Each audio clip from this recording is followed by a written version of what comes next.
अरे 45 दिन में अगर पैसा लेके अगर आप चुनाव लड़वाने में सक्षम हो, वो बहन हमारी जो है वो पिछले 3 साल से 4 साल से कैंपस में रगड़ रगड़ के काम कर रही है।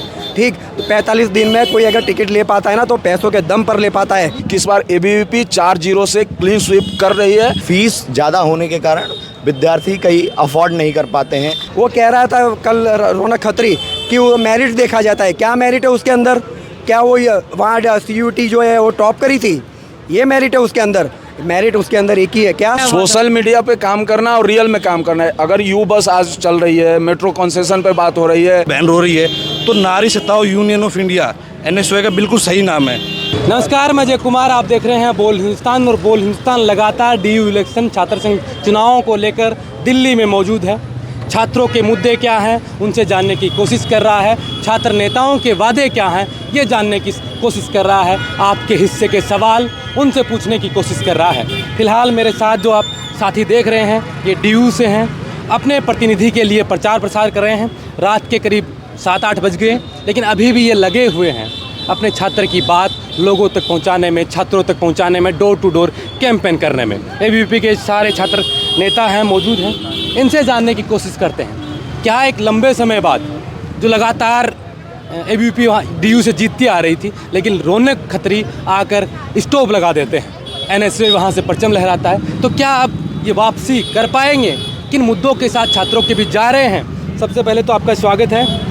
आप तमाम लोग, जब मैं यह नारा देख रहा था तो इतनी रात को भी आप डोर टू डोर छात्रों के बीच जा रहे हैं, कैसा क्या माहौल देख पा रहे हैं आपकी बार दिल्ली में? पूरे दिल्ली के अंदर हम बात करें, दिल्ली विश्वविद्यालय के अंदर, पूरे देश भर के अंदर विद्यार्थी परिषद का एक माहौल बना हुआ है। अभी हम पंजाब विश्वविद्यालय में जीते, अभी हम पटना विश्वविद्यालय में जीते, और अब दिल्ली में पूरा दिल्ली जो दिल्ली अपना विद्यार्थी परिषद है वो लगा हुआ है। DU हम जीतेंगे, 100% जीतेंगे। हमारे सामने कोई मुकाबला ही नहीं किसी का।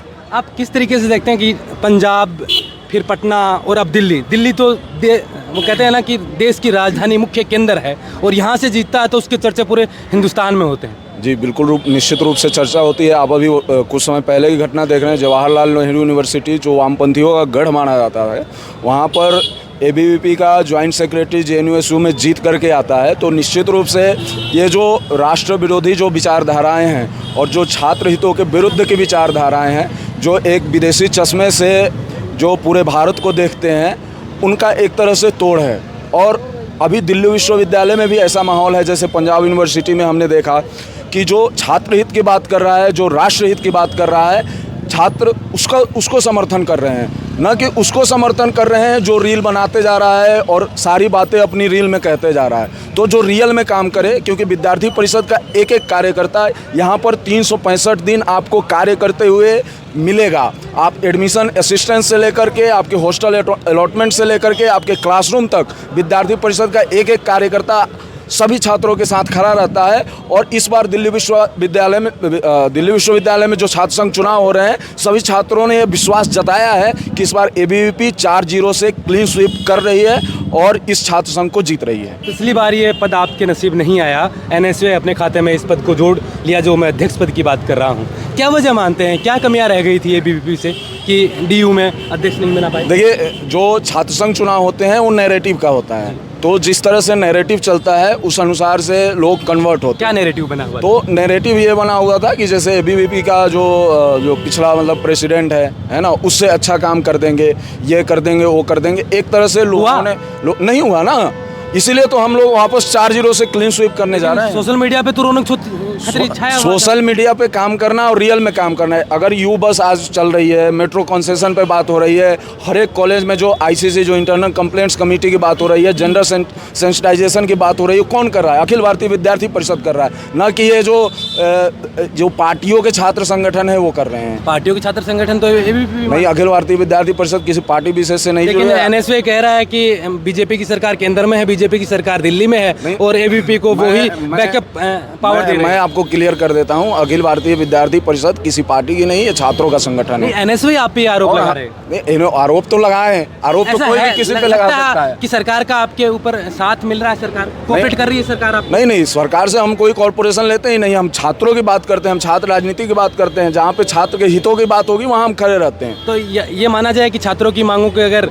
दिल्ली सरकार नहीं माने या केंद्र की सरकार नहीं माने, तो उत्तर प्रदेश में शिक्षा माफियाओं के खिलाफ जो अखिल भारतीय विद्यार्थी परिषद का आंदोलन था, देखिए उसको। हाँ देखा मैंने, राजस्थान में भी छात्र संघ चुनावों को लेकर एबीवीपी भी आगे आई है। वहाँ विद्यार्थी परिषद विद्यार्थियों के साथ हमेशा खड़ी रहती है और यही इसका मेरा सवाल ये था कि दिल्ली के अंदर एबीवीपी को लगा कि छात्रों का हनन हो रहा है, उनके हितों का हनन हो रहा है, तो वो बीजेपी की सरकार हो चाहे किसी भी सरकार हो उसके खिलाफ लड़ेगी। निश्चित रूप से, उसमें कोई वो नहीं है। आप छात्रों के बीच जा रहे हैं, क्या मुद्दे देख पा रहे हैं कि छात्रों के असल मुद्दे क्या हैं, उन मुद्दों पे बात कौन कर रहा है?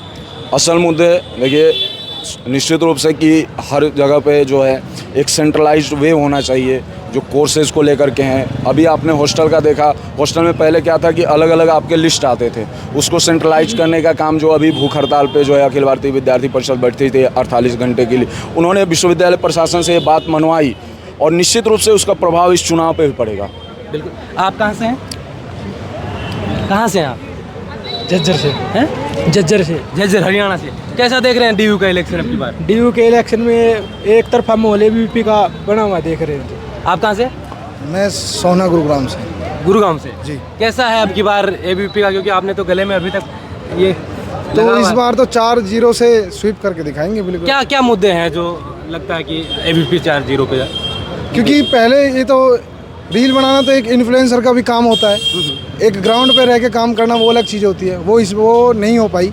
वो चीज़ इस बार एबीवीपी अच्छे से करेगी। आपका क्या नाम है? हर्षल यादव। डीयू के छात्र हैं आप? नहीं, मैं गुड़गांव से माने से। अच्छा, आप सपोर्ट करने के हाँ लिए जी। आए। कैसा क्या माहौल देख पा रहे हैं? माहौल बढ़िया चल रहा है, एबीवीपी का ही चल रहा है जो भी है।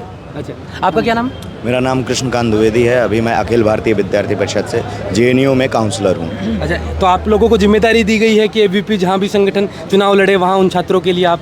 ऐसी जिम्मेदारी तो कुछ नहीं दी जाती है, लेकिन संगठन है, हमारा संगठन है, हमें देखना है कि हमें किसे जिताना है। और मेन चीज़, मैं स्टूडेंट्स के बीच जा रहा हूँ तो बहुत सारे इश्यूज़ अभी क्या इश्यूज हैं जो आप फेस कर पा रहे हैं? क्या इश्यूज जिन पे बात होनी चाहिए, बात होती नहीं है? बहुत सारे इश्यूज़ हैं। जैसे मेन चीज़ है फ़ी बहुत ज़्यादा रहती है। दूसरा सबसे ज़्यादा, जैसे जेएनयू, मैं डीयू में भी पढ़ा हूँ, जेएनयू में भी पढ़ रहा हूँ, तो मैं तो दोनों एक कैंपस का अनुभव है। जी, तो मैं दोनों का कंपैरिजन ड्रॉ कर पाता हूँ कि यहाँ कितनी ज़्यादा फ़ीस है। और फीस ज़्यादा होने के कारण विद्यार्थी कहीं अफोर्ड नहीं कर पाते हैं। मैंने बहुत सारे दोस्तों को देखा है अपने कि वो लोग कैंपसेस छोड़ के अपने वहाँ गांव की यूनिवर्सिटीज़ में, जो वहाँ नेटिव यूनिवर्सिटीज़ हैं, वहाँ पे जाके पढ़ाई कर रहे हैं। तो ये एक डिस्क्रिपेंसी बहुत ज़्यादा आती है। दूसरा, हॉस्टल को लेके बहुत सारी असुविधाएं रहती हैं कि जो गरीब परिवार से एक विद्यार्थी आता है, ग्रामीण पृष्ठभूमि से आता है, तो उसको डायरेक्टली जैसे बड़े शहरों का एकदम से एक्सपोजर मिलता है, तो थोड़ा एकोमोडेट होने में प्रॉब्लम होती है। मान लीजिए बाहर रहने में यहाँ पे कितना ज़्यादा 12-12, 13-13, 14-14 हज़ार रेंट है, तो एक हॉस्टल की सुविधा होनी चाहिए। हर जगह विद्यार्थियों को बहुत कम पैसे में हॉस्टल मुहैया करवाना चाहिए। तो ये कोर इश्यूज़ हैं जिसको लेके विद्यार्थी परिषद पूरी तरह से विद्यार्थियों के साथ खड़ा रहता है। आप हमेशा देख लीजिए, वो चाहे यू बस की सर्विसेज हो, फ़ी हाइक मूवमेंट हो, आपने देखा होगा विद्यार्थी परिषद ने ही 15 दिन से भी ज़्यादा हम लोग बैठे रहे कि फ़ी ज़्यादा नहीं होनी चाहिए, क्योंकि हम लोग आम विद्यार्थियों की भी उतना चिंता करते हैं जो कि बाकी विद्यार्थियों की भी करना है, क्योंकि हम लोग ही सोशल जस्टिस का ये जिम्मा हम लोग पूरी तरह से उठाते हैं। एक आम छात्र जब डीयू में आता है, दिल्ली राजधानी में आता है, किन समस्याओं का समाधान करता है, चाहता है कि ये चीज़ों का समाधान हो आपकी नज़रों में? जब एक आम छात्र दिल्ली विश्वविद्यालय में किसी आम शहर से आता है, किसी आम जगह से, गांव से उठ के आता है, जैसे मैं आता हूँ अहमदाबाद गुजरात से, अगर मान के चलो कि मैं वहाँ से निकला तो पहली मेरी चिंता क्या रहेगी? पहली मेरी चिंता रहेगी कोई हमारा भाई बहन यहाँ पर मुझे थोड़े दिन के लिए रख ले, मतलब कि यहाँ रहने के लिए मुझे जगह दे दे, क्योंकि मैं पहले दिन जब आऊँगा तो रहने की जगह तो होगी नहीं। तो जब मैं सबसे पहला मेरा काम होगा कि यहाँ पर मैं अपनी जगह ढूंढूंगा। अब जगह ढूंढने जाता हूँ तो देखता हूँ कि घर से जब निकलता हूँ तो घर से मैं आराम से खाना पीना खा लेता हूँ, पर बाहर आता हूँ तो यहाँ देखना पड़ता है कि यहाँ पर खाने की समस्या है।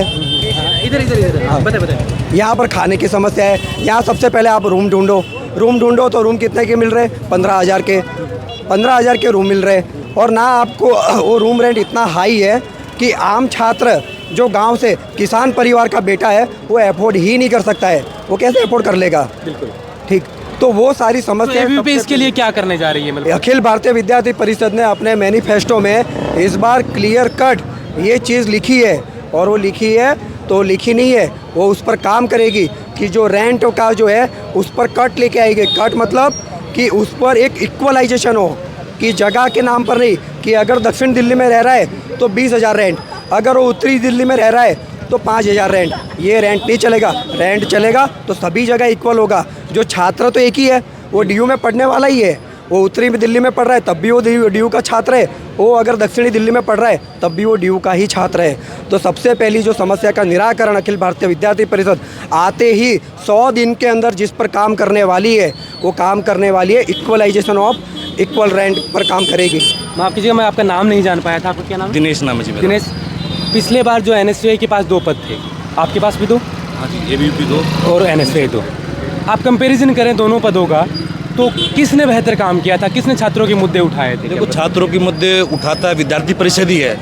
जो NSVI वो मुद्दे उठाता है नारी सताओ। जैसे आप देख रहे हो, अभी एक बहन है उनकी उमांशी लांबा, उन्हीं को ही वो कुछ समझ ही नहीं रहे हैं। इस प्रकार की वो हरकत कर रहे हैं। अभी हमारे दीपिका झा के साथ उन्होंने इस प्रकार की हरकतें कर रहे हैं। वो बहन रो रही है, वो बहन रो रही है। तो नारी सताओ यूनियन ऑफ इंडिया NSVI का बिल्कुल सही नाम है। और हम कंपैरिजन की बात करें तो आज दिल्ली में आप देख रहे हैं, बसें चल रही है, मेट्रो चल रही हैं, इतने काम हो रहे हैं, छात्राओं को इतना काम हो रहा है, कैंपस डेवलप हो चुके हैं, आज क्लासरूम्स में AC है, सब ABVP की देन है। सब ये ABVP के कंपेयर में कभी NSVI आ ही नहीं सकता। मैं वरुण चौधरी से बात कर रहा था, जो NSVI के राष्ट्रीय अध्यक्ष हैं। तो उन्होंने कहा कि हमने एक लड़की को प्रेसिडेंट की कुर्सी का उम्मीदवार बनाया है, लेकिन ABVP ने तो जॉइंट सेक्रेटरी पे लेके आ गई। तो वो महिलाओं को ज़्यादा भागीदारी नहीं देना चाहती। नहीं, ABVP हर बार महिला को टिकट देती, इसमें कोई दो राय नहीं है।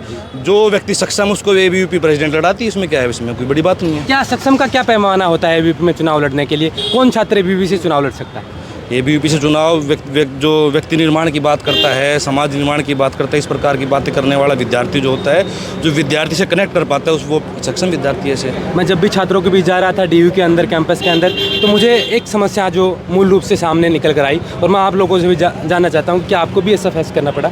उन लोगों का कहना था कि छात्र नेता आते हैं चुनावों के वक्त, चाहे वो ABVP हो, चाहे NSVI हो, चाहे निर्दलीय हो, हमारी समस्याओं पर बात करते हैं, मुद्दे उठाते हैं और ये कहते हैं कि हम कैंपस में हर दिन आपकी लड़ाई लड़ेंगे।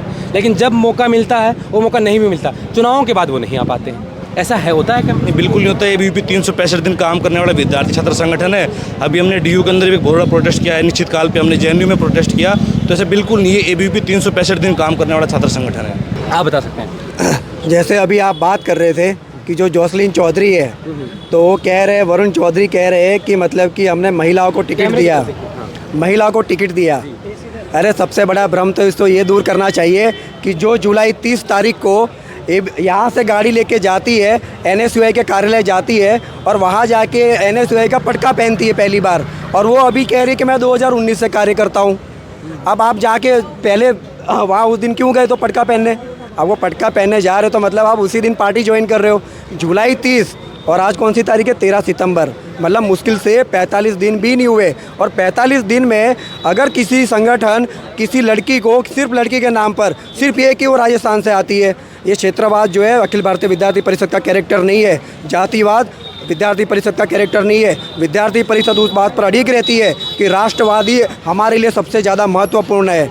अगर वो बात कर रहे हैं कि जोसलीन को हमने महिला प्रेसिडेंशियल कैंडिडेट पर हमने पद दिया और विद्यार्थी परिषद ने जॉइंट सेक्रेटरी पर दिया, अरे 45 दिन में अगर पैसा लेके अगर आप चुनाव लड़वाने में सक्षम हो, वो बहन हमारी जो है वो पिछले 3 साल से 4 साल से कैंपस में रगड़ रगड़ के काम कर रही है। ठीक, तो 45 दिन में कोई अगर टिकट ले पाता है ना, तो पैसों के दम पर ले पाता है, ना कि वो कह रहा था कल रौनक खत्री कि वो मेरिट देखा जाता है। क्या मेरिट है उसके अंदर? क्या वो वहाँ CUT जो है वो टॉप करी थी? ये मेरिट है उसके अंदर? मेरिट उसके अंदर एक ही है, क्या? पैसों का। हमारी बहन जो लड़ रही है दीपिका झा, वो इस बेसिस पर लड़ रही है, जॉइंट सेक्रेटरी लड़ रही है, चाहे प्रेसिडेंट पद मिलता, चाहे जो भी संगठन तय करता, पर वो इस चुनाव में या लगातार पिछले बार कई सालों से विद्यार्थियों के मुद्दों पर लगातार काम करती आई है और मुद्दे उठाती आई है। वो 45 दिन में जो काम करेंगे वो पता है 45 दिन बाद गायब भी हो जाएगी। अभी NSVI हो चाहे ABVP हो, उनसे बहुत से प्रत्याशी टिकट मांग रहे थे, लेकिन NSVI से बागी है लांबा, जो उमांशी लांबा है, वो ताल ठोक दिए। तो क्या लगता है कि NSVI से बागी होना ABVP के लिए फायदे करेगा? देखो, फ़ायदा नुकसान तो विद्यार्थी तय करेगा, वो ना आप तय कर सकते हैं ना मैं तय कर सकता हूँ। नहीं, मैं जानना चाहता हूँ कि कैंपस में कैसा माहौल है कि भाई एनएसयूआई में 2 फाड़ हो गई हैं तो इसका बेनिफिट एबीवीपी को मिलेगा, क्या है? अखिल भारतीय विद्यार्थी परिषद को किसी संगठन की जरूरत नहीं है। अगर उसके अंदर बागी भी हो जाए तब भी विद्यार्थी परिषद को उसकी चिंता नहीं है, क्योंकि विद्यार्थी परिषद को पता है कि उसके मुद्दे क्या है, वो अपने मुद्दों पर अड़िग है। तो उसको कोई दिक्कत नहीं है कि कौन वहाँ पर बागी हो रहा है। उनके अंदर एनएसयूआई में वो दिव्यांशु सिंह भी बागी हुआ, उनके अंदर उमानसी लांबा बहन भी बागी हुई, पर वो अखिल भारतीय विद्यार्थी परिषद के लिए टकराव नहीं है। असली टकराव है हमारे लिए कि विद्यार्थी के मुद्दों को लेके हम आने वाले 1 साल में लगातार क्या काम करें, वो हमारे मन में, विचार में, दिल में वो हमेशा चलता रहता है। बिल्कुल, बहुत बहुत शुक्रिया। आप तमाम लोगों ने, छात्रों ने बातचीत की। तो ये दिल्ली डीयू के छात्र हैं, जेएनयू के छात्र हैं, जो फिलहाल डीयू इलेक्शन को लेकर कैंपेनिंग कर रहे हैं, डोर टू डोर छात्रों के बीच जा रहे हैं, उनको मुद्दे समझा रहे हैं, अपने एजेंडे बता रहे हैं कि किन पर 1 साल तक हम काम करेंगे। तमाम छात्रों ने अपनी बातें रखी। अब देखना होगा कि डीयू के छात्र किस पर अपना भरोसा जताते हैं, किनके ऊपर, किनके मुद्दों पर अपना भरोसा जताते हैं, ये तो जिस दिन परिणाम आएगा उसी दिन पता चलेगा। बहरहाल इस वीडियो में इतना ही। आप देख रहे थे बोल हिंदुस्तान, मैं अजय कुमार, नमस्कार।